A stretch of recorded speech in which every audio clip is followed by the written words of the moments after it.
Further, there is no simple word to express the many ways we can hurt animals besides creating physical pain. The ways are as countless as the multiplicity of teloi and the interests that flow from them. So I'll introduce a barbarous expression to express this concept, which I'll call negative mattering. Negative mattering means all actions or events that harm animals or cause misery. For example, frightening an animal, removing its young unnaturally early, keeping it so it is unable to socialize, maternal deprivation, social separation that not only causes distress, but also leads to physical illness and causing grief.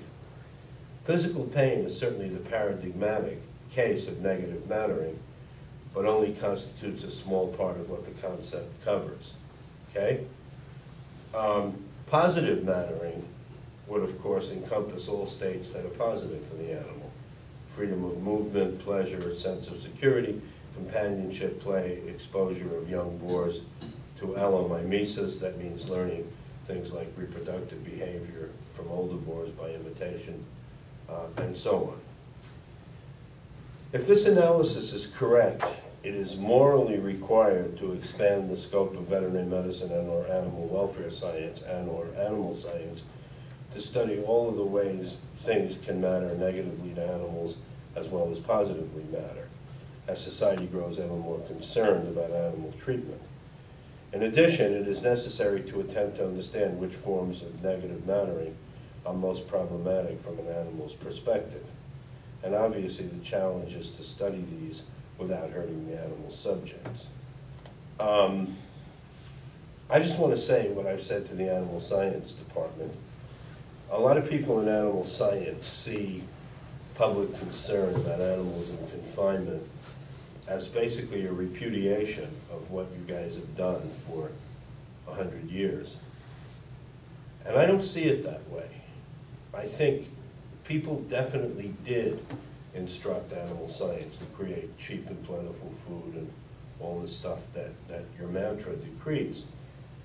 But I think they've realized that they've missed something, you know, that there are things that they also want to see preserved from animal husbandry. And so the challenge for you guys is, in a way, to rework animal science, to go back and look at the deprivational aspects of confinement systems and try to rectify it. Exactly the same thing happened with regard to laboratory animals in the 80s when society legislated animal welfare. You're all familiar with those laws? Most systems of housing and husbandry for laboratory animals were based 99% on human convenience. Ease in cleaning, you know? And the result has been not only animal suffering, but animal suffering that manifests itself in stress responses that are inimical to the variables that you're looking at, okay? And so an attempt to create a more congenial environment for any animal, whether it's laboratory animals or farm animals, is not only a boon to the animals, it's actually a boon to what you're trying to achieve, because you diminish the amount of stress the animal is suffering. Does that make sense? In sum, then, using telos as the core concept in animal ethics rather than pleasure and pain provides numerous advantages. It helps us to understand our obligations to animals in higher resolution. It stops us from classifying insults as diverse as a blow, an attack of sickness, grief, loneliness on a continuum of only one axis, pain. Same, of course, for pleasure. It comports well with Darwin's explicit realization that if physiological and morphological traits are phylogenetically continuous, so too are mental and psychological ones. A point I have stressed since 1980 to counter ideological skepticism about animal consciousness among scientists. You guys familiar with what I'm talking about? There's been an almost physical revulsion among scientists at using words like think or feel.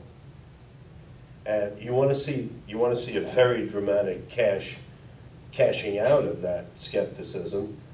I wrote the laws for laboratory animals in the 80s, the Animal Care and Use Committee, you know, all that stuff. And I'm the first to tell you I'm not happy with some of the results, but some of the results make me very happy, and it had to be done. The reason was almost universal skepticism about animal pain among the scientific community. If you looked at textbooks of veterinary anesthesia prior to the late 80s, there's nothing in there about felt pain. Mike, right, Doc? You're right. My colleague was Bill Lum, who wrote the first American textbook of veterinary anesthesia. And he's got a preface, Reasons for Anesthesia, to keep the animal still, to stop it from thrashing around and injuring itself, and of course, most importantly, to stop it from hurting you. That's why a lot of old vets still talk about anesthesia as chemical restraint. The two words do not mean the same thing. They do not mean the same thing as sedation. These are very different concepts with different operational definitions. Nowhere in Lum's 400-page book is there a word about the fact that pain hurts, you know, which is at least the morally relevant aspect of pain. When I defended those laws before Congress, before Henry Waxman's committee, they said to me, look, why do you want laws? We have enough laws in too many areas, blah, blah, blah. And I gave my stock answer, just because we have too many laws in certain areas doesn't mean we have enough in others, you know? And I'm not a law guy, by the way. I'm politically conservative. I don't wear a helmet. I got 250,000 miles without a helmet. I don't want the sons of bitches telling me I got to protect my own head, you know?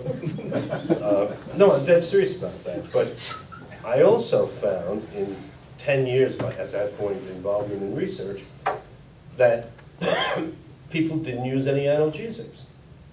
At CSU, we cut, excuse me, to teach surgery, we cut on the same dog 9 times. Never gave him an aspirin, okay? 9 distinct times over 3 weeks. And so Congress said, well, the scientific community, particularly the medical research community, tells us that they do control pain, which was a damn lie. You prove that they're lying because they give us a lot more money than you do. So I worried about it for about a week, and then it dawned on me. I had a friend at the Library of Congress. And in those days, you couldn't do a literature search, April of 82, on a PC, you know? There weren't any PCs. So this guy had a Cray, or some huge supercomputer, and I said, look, do me a favor, run a search on analgesia for laboratory animals. How many papers did he find? 1982. And that's misleading, because one of the papers said there ought to be papers. So that didn't count. And the second one said, here's what we know, and it was 1 paragraph. Now, as I said in Italy, and I'll never say again, well, I'm saying it again, so. I said in Italy, maybe that'll keep me out of hell. You don't say something like that in Italy, because they all are religious. You see? And I got 40 emails from people saying, don't worry, you're not going to hell. Which was actually very sweet. But I mean, I think that's staggering, that veterinarians did not concern themselves with mitigating pain. Okay? You know how many papers there are now, 25 years later? 12,000. Okay. You know? And what I can't discuss in detail, but I will just throw out to you, is there was an ideological opposition to acknowledging felt pain in animals, because that was considered to be non-scientific, because it couldn't be proven empirically. That's a very, very serious issue, and I do a whole course on science and ethics for PhD students. And it's amazing how the scales fall off their eyes, because they've been taught the same ideology. Science can't deal with ethics, science can't deal with subjectivity, blah, blah, blah. Well, if science can't deal with any of those, then there can't be science, because it's based on intersubjective reports that are generalized from private experiences to public experiences. So, Darwin, yeah. Oh, it accords better with common sense, which has little problem attributing mental states to animals based on telos fulfillment or violation. Again, fish gotta swim, birds gotta fly. That's a song from a musical, I believe. And equally important, as concern for animal welfare continues to evolve in society, it makes perfect sense attributing happiness to animals, i.e. satisfying most or all of the animal's needs arising from its telos. It's very interesting to me that I did a half-a-day seminar for the dairy producers of Washington and Oregon, and they were listing a lot of the problems that arise in their dairy, of course they're confinement dairy operators. And at the end of the day, I asked them how many of these problems would be eliminated if it was still pastoral. You know what they said? Most of them, the vast majority. That's something to think about. It is becoming increasingly clear to society that ethical obligations to animals are not restricted to a set of admonitions designed to curtail pain, other noxious states, or even physical harm. Merely being able to affirm that one has not harmed an animal does not entail that one has behaved morally toward that animal, particularly regarding domestic animals. One could perhaps argue cogently that our only obligation towards wild animals is to leave them alone and perhaps not destroy their environment. That's not something I want to embrace here. But few would argue that it is our only obligation to domestic animals, those whom we've made dependent on us, be they farm animals, zoo animals, research animals, or companion animals. In the case of all domestic animals, one can mount the argument that we are responsible not only for shielding them from harm, but also for assuring that we can create a context in which they can flourish or live well. We certainly act morally towards our horses when we provide them with food, water, shelter, shade, etc., so that their lives are not negative. But I personally believe, and I try to live that way when I raise horses, we are also morally required to make their lives positive, i.e. happy. Anyone who has kept horses is aware that there are positive resources we can provide these animals. For example, we give them access to pasture where they can eat, play, run freely. When we give them access to other horses. You go into Wyoming, or probably North Dakota as well, and you'll come to a horse in a 1,000-acre pasture, and you'll come to 4 of them that converge. And where are the horses hanging out? With the other horses at the point of conversion. I mean, again, this is not Conrad Lawrence, you know? No one except perhaps the most extreme skeptic can deny that equine behavior displayed under such conditions evidences that these animals are experiencing happiness. By the way, in animal science meetings in the 80s, people would say, happiness. Any of you guys remember? Any quotes? They're not that old. Huh? They're not that old. Well, David's that old, and he'll buttress what I'm saying. The more that a person makes it his or her business to learn about an animal's nature and the individual differences that may be found among different animals of that kind, and that's a very important point that the research community learn. By federal law of 85, the lab animal laws, you have to provide an environment for primates that enhances their psychological well-being. We did not write that. Congress wrote that. We asked for environments that are congenial to all animals' natures. They turned it into psychological well-being for primates. And the primatologists learned very quickly that what makes one primate happy doesn't matter at all to the other primates. There was a chimp colony, remember, Doc, they gave Simon the game with the, you know what Simon is?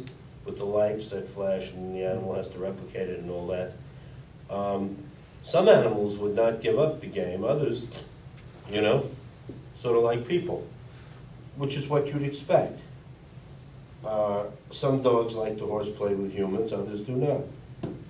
And the more we accommodate not only the telos, but the individual variations for positive happiness and pleasure, the more we can assure ourselves of doing the right thing, and in the end, keep our freedom from public scrutiny. You know, you understand the problem, right? Public thinks we're not doing things, whether we're research or agriculture. They're going to mandate that we do certain things, but they don't know anything. And in many cases, the result is going to be worse than it was before. So it's your prudential, not even moral obligation, to be aware of these considerations that may loom large in public policy. Science is not immune from public policy, and certainly agriculture isn't. You guys know, for example, that Smithfield announced in '07 that they were giving up sow stalls. Any of you know how that happened?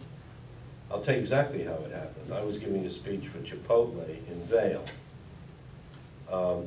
Two Smithfield executives came with the corporate jet, and a guy named Robbie Hoffman, another guy named, their environmental guy that they bought from the state of Virginia. Can't remember his name. And I had dinner with them for 4 hours. They came to my speech for another 3